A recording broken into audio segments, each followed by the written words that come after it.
வாழ்க வையகம், வாழ்க வையகம், வாழ்க வளமுடன். குரு வாழ்க, குருவே துணை. குருவின் மலரடி போற்றி.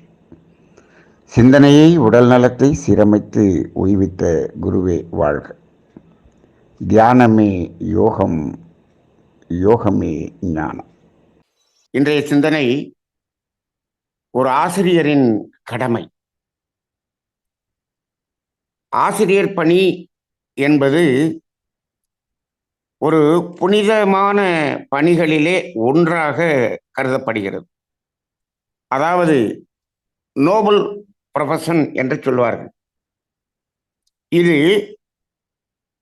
ஆசிரியர் பணி என்பதும் மருத்துவம் என்பதும் இந்த இரண்டிலும் அந்த தன்மைகளை அடிப்படையாக கொண்டு இதனுடைய பணியை ஒரு சிறந்த பணியாக சமுதாயத்தில் அமைத்தார்கள்.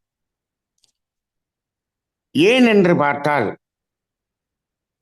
பொதுவாக ஆசிரியர் பணி என்பதில் கல்வி என்ற ஒரு முழுமையான ஒன்றை சமுதாயத்துக்கு கொடுக்க வேண்டும் என்பதுதான் ஆசிரியர் பணி. கல்வி எப்பொழுது முழுமை அடைகிறது என்றால், எழுத்தறிவு, மொழியறிவு, தொழிலறிவு, இயற்கை தத்துவ அறிவு, ஒழுக்க பழக்க அறிவு என்ற ஐந்தும் இணைந்து கொடுக்கப்படும் பொழுதுதான் அங்கு கல்வி முழுமை அடைகிறது என்று மகரிஷி அவர்கள் கூறுவார்கள். அப்ப அந்த அடிப்படையிலே இந்த இயற்கை தத்துவ அறிவு, ஒழுக்க பழக்க அறிவு இரண்டையும் இணைத்து கொடுக்கக்கூடிய கல்வியாக இருக்க வேண்டும். அந்த கல்வியை போதிக்கக்கூடியவர் ஆசிரியராக இருக்க வேண்டும் என்பதுதான் இந்த சமுதாயத்தினுடைய பண்பாடாக இருந்து வந்திருக்கிறது. ஆனால் இப்பொழுது இருக்கக்கூடிய சமுதாயத்திலே அந்த எழுத்தறிவு, மொழியறிவு, தொழிலறிவோடு கல்வி நின்று விட்டதை பார்க்கிறோம். இயற்கை தத்துவ அறிவும் ஒழுக்க பழக்க அறிவும் இங்கு கல்வி என்பதில் எடுக்கப்பட்டு விட்டது, அது கொடுக்கப்படவில்லை. எப்பொழுது குருகுலம் என்ற நிலையிலிருந்து கல்வி நிலையங்கள் என்று மாறியதோ அங்கு இந்த தொழில் செய்வதற்காகவே கல்வி என்று ஆகிவிட்டது. இப்படி ஆகிய காரணத்தினால்தான் இந்த தொழில் செய்து பணம் ஈட்டுவது மட்டும்தான் வாழ்க்கை என்று இந்த சமுதாயம் இந்த பொருளின் பின்னாலேயே சென்று சென்று சென்று சென்று துன்பத்தின் உச்ச நிலையில் இப்பொழுது இருந்து கொண்டிருக்கிறது.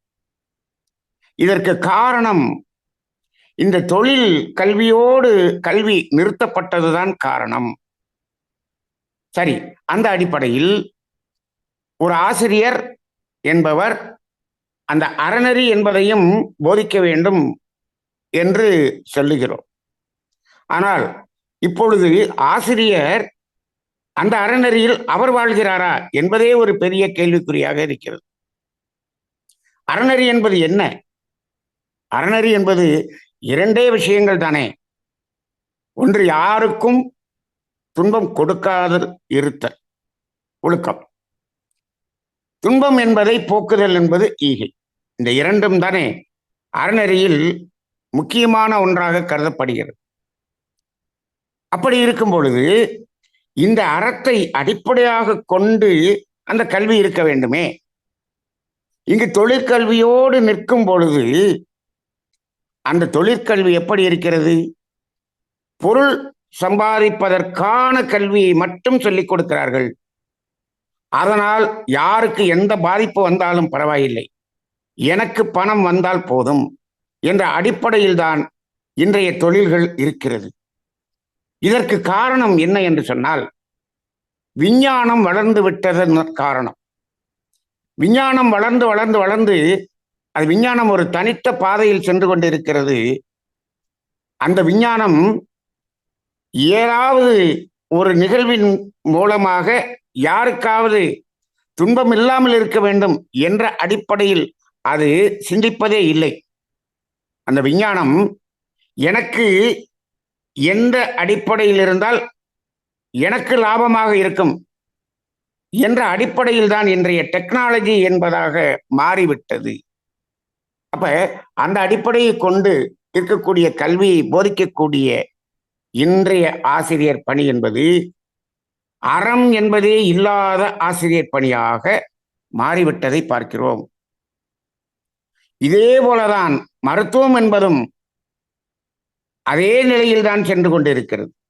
இங்கு இன்றைய சிந்தனையிலே இந்த அறநெறிகளில் கடமை ஈகை இரண்டையும் இணைத்து பணி செய்யக்கூடியதுதான் இந்த ஆசிரியர் பணி, மருத்துவ பணி என்று இன்றைய சிந்தனையில் வெளிப்படுத்தி இருக்கிறார்கள்.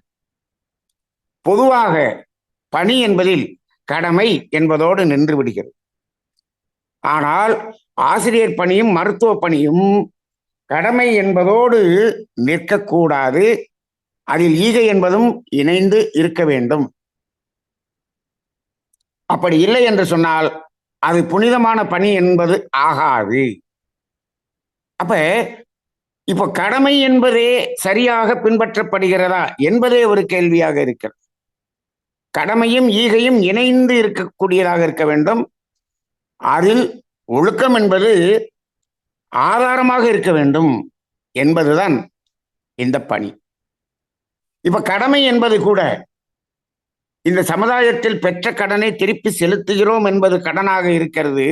ஆனால் இப்பொழுது கடமை என்பது எப்படி இருக்கிறது என்று சொன்னால், இவ்வளவு நேரம் அந்த கடமையாற்ற வேண்டும் என்று நேரத்தை அங்கு நிர்ணயம் செய்கிறார்கள். அது மட்டுமல்ல, எனக்கு கொடுக்கக்கூடிய சம்பளத்திற்காக நான் வேலை செய்கிறேன் என்பதை கடமை என்று சொல்லிக் கொண்டிருக்கிறார்கள்.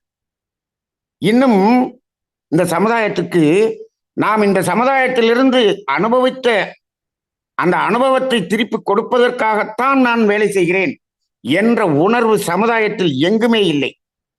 ஏன் இல்லை? இந்த ஆசிரியர்கள் சொல்லித்தரவில்லை. ஆசிரியர்களே சம்பளத்துக்குத்தான் வேலை செய்கிறோம் என்று சொல்லிக் கொண்டிருக்கிறார்களே. அப்படி இருக்கும் பொழுது அது எப்படி இந்த சமுதாயத்துக்கு சொல்லப்படும்? சரி, ஆசிரியர்கள் சொல்லவில்லை, இந்த சமுதாயமாவது சொல்லியிருக்க வேண்டும் அல்லவா? சமுதாய தலைவர்கள் சொல்லியிருக்க வேண்டும் அல்லவா? சமுதாய தலைவர்கள் நாங்கள் தொண்டு செய்வதற்காக வருகிறோம் என்று அங்கு அரசியலில் வந்து அவர்களே அங்கு தொண்டு என்பதே இல்லாமல் அவர்களும் அங்கு ஒரு வியாபார நோக்கிலே ஒரு சுயநலமாகத்தானே வாழக்கூடிய சமுதாயமாக இருக்கிறது. அப்படி என்றால் இதையெல்லாம் சமுதாயத்துக்கு யார் சொல்லித் தருவது? யார் சொல்லுவது? இதையெல்லாம் சொல்வதற்காகத்தான் அவ்வப்போது மகான்கள் தோன்றுகிறார்கள். மகான்கள் தோன்றினாலும் இப்பொழுது இந்த விஞ்ஞானம் என்ற ஒரு நிலையில், கல்வி வளர்ந்து விட்ட நிலையில், இந்த ஆன்மீகத்தில் சொல்லக்கூடிய அந்த கருத்துகள் சமுதாயத்தில் எடுபடவில்லை. இது கல்வியின் மூலமாக, ஆசிரியர்கள் மூலமாக இளைஞர்களுக்கு சொல்லப்பட்டால்தான் அது சமுதாயத்தை சென்றடையும். அப்படி இல்லை என்று சொன்னால் அது சென்றடையாது. இது ஏன் சென்றடைய வேண்டும்? ஏன் இது அந்த ஆசிரியர் பணியும் மருத்துவ பணியும் இப்படி ஒரு புனிதமான பணியாக இருக்க வேண்டும் என்று சொன்னால், இவை இரண்டு பணிகளிலும் இருப்பவர்கள் சரியாக இருந்தால்தான் சமுதாயத்தில் துன்பம் என்பது இல்லாத சமுதாயத்தை உருவாக்க முடியும், துன்பத்தை குறைக்க முடியும். அப்படி இல்லை என்று சொன்னால் இன்னும் அதீதமான நோய்களும் அதீதமான துன்பங்களும் அதீதமான இயற்கை சிற்றங்களும் வந்து இந்த சமுதாயம் துன்பத்தின் உச்சத்திற்கு செல்லக்கூடிய காலம் கூடிய விரைவில் இல்லை. துன்பத்தின் உச்சத்துக்கு சென்றாலும் அதை அனுபவித்தாலும் அதை அனுபவிக்கும் காலம் முடிந்த பிறகு மீண்டும் அதே போல அந்த பணம் ஈட்டும் அந்த பணிதான் இயல்பான பணி என்று சொல்லிக் கொண்டிருக்கக்கூடிய சமுதாயமாக வல்லவா இன்று இருக்கிறது.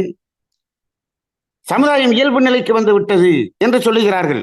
இயல்பு நிலை என்பது என்ன என்று கேட்டால், யாரை கெடுத்தாவது நான் பொருள் ஈட்ட வேண்டும் என்பதற்காக ஓடுவது, உழைப்பது என்பதுதான் இயல்பான வாழ்க்கை என்று இந்த சமுதாயம் சொல்லிக் கொண்டிருக்கிறது. இயற்கை என்ன செய்யும்? இப்பொழுது கொடுத்த அந்த இயற்கை சீற்றத்தை விட பல மடங்கு பெரிய துன்பத்தை இந்த சமுதாயத்துக்கு கொடுக்க இருக்கிறது. கொடுத்தாலாவது இவர்கள் மாற்றம் பெறுவார்களா என்ற ஒரு நிலை வருகிறது. அப்ப இதை பார்க்கும் பொழுது இந்த ஆசிரியர் பணி என்பதை இயற்கையை எடுத்துக்கொண்டது என்றுதான் நாம் சிந்திக்க வேண்டியதாக இருக்கிறது. ஆசிரியர்கள் அவர்கள் பணியை செய்யவில்லை. மருத்துவர்கள் அவர்கள் பணியை சரியாக செய்யவில்லை. இந்த பணியை இயற்கையே எடுத்து செய்யும் பொழுது எப்படி அதை செய்ய வேண்டி இருக்கும்? அதீதமான இயற்கை சீற்றங்கள், அதீதமான பெரிய கொடுமையான நோய்கள், இவற்றின் மூலமாகத்தான் இந்த சமுதாயத்தை திருத்தக்கூடியதாக அமையும். அந்த அடிப்படையிலே இந்த ஆசிரியர் பணி என்பது ஒரு புனிதமான பணி. ஆனால் அவை இந்த சமுதாயத்தில் இப்பொழுது மாற்றக்கூடிய அளவுக்கான சூழ்நிலை இல்லை என்றாலும், இதை இன்றைய இளைஞர்களுக்கு நாம் இதனுடைய அந்த அறம் சார்ந்த அந்த தத்துவங்களை எடுத்துரைத்து இந்த சமுதாயம் மாறினால்தான் அங்கு மாற்றம் ஏற்படும். அப்படி இல்லாத நிலையில் இங்கு மாற்றம் ஏற்படுவதற்கான வாய்ப்பே இல்லை. ஆக இந்த ஒரு சமுதாயம் மாற வேண்டும் என்று சொன்னால், இந்த சமுதாயத்தில் இருக்கக்கூடிய மக்களுக்கு இந்த கர்ம வினை தத்துவம், செயல் விளைவு தத்துவம் என்பதை அதீதமாக உணரக்கூடிய அளவில் உணர்த்தினால்தான் இந்த மாற்றம் ஏற்படுவதற்கான வாய்ப்பு ஏற்படும். அப்படி இல்லை என்று சொன்னால் இந்த சமுதாயம் இன்னும் பெரிய துன்பத்தை எதிர்கொள்வதற்கு தயாராக இருக்க வேண்டும் என்பதை இப்பொழுது எல்லோரும் சொல்லிக் கொண்டிருக்கிறார்கள். 2030க்குள்ளாக ஒரு பேரழிவை இந்த உலகம் சந்திக்க இருக்கிறது என்பதும் தெரிகிறது. இந்த 2025 ஒரு பெரிய அழிவை எல்லா மக்களும் அனுபவிக்க இருக்கிறார்கள் என்பது ஜோதிட ரீதியாக என்னுடைய கருத்தில் அது நடக்க இருக்கிறது என்பதையும் நான் உணர்கிறேன். இதற்கெல்லாம் காரணம் இந்த 2 பணிகளும் அந்த புனிதமான பணிகளிலிருந்து விலகி அவை ஒரு கடமை என்பதில் கூட முழுமையாக இல்லாமல் அதையும் பணம் என்ற நோக்கிலே இருக்கக்கூடியதாக மாறிவிட்டதுதான் காரணம். இதன் அடிப்படையில் இந்த ஆன்மீக ஆசிரியர்களாக இருப்பவர்களாவது அந்த ஆசிரியர் பணி என்பதில் முழுமையாக இருக்க வேண்டும். அவர்கள் இந்த விடுபட்ட கல்வியாகிய இயற்கை தத்துவ அறிவு, ஒழுக்க பழக்க அறிவு, இந்த 2ஐ மட்டும் கொடுப்பவர்கள் தான் ஆன்மீக ஆசிரியர்களாக இருக்கிறார்கள். அவர்களாவது இந்த தத்துவத்தை உள்ளது உள்ளவாறு சொல்ல வேண்டும். இவர்களும் பணத்திற்காக பேசுவது ஆன்மீகம் என்று ஆகிவிட்டால் இன்னும் கொடுமையான விளைவுகளை இந்த உலகம் சந்திக்க இருக்கும் என்ற அடிப்படையில் இவையெல்லாம் பயமுறுத்துவதற்காக சொல்லப்படுவது இல்லை. நாம் பயம் என்ற உணர்வில் நாம் அறநெறியில் வாழ்வதற்காக சொல்லப்படக்கூடிய ஒரு செய்தியாக இருக்கிறது. இந்த செய்தி உலகமெங்கும் பரவ வேண்டும். ஒவ்வொரு மனிதனின் உள்ளத்திலும் அந்த பயம் கலந்த பக்தியை உருவாக்க வேண்டும் என்ற நோக்கத்தில் இன்றைய சிந்தனையை நாம் சமுதாயத்துக்கு கொடுக்கின்றோம். இன்றைய சிந்தனையை கொடுத்த ஐயா அவர்களுக்கு நன்றி. வாழ்க வளமுடன். தியானமே யோகம், யோகமே ஞானம்.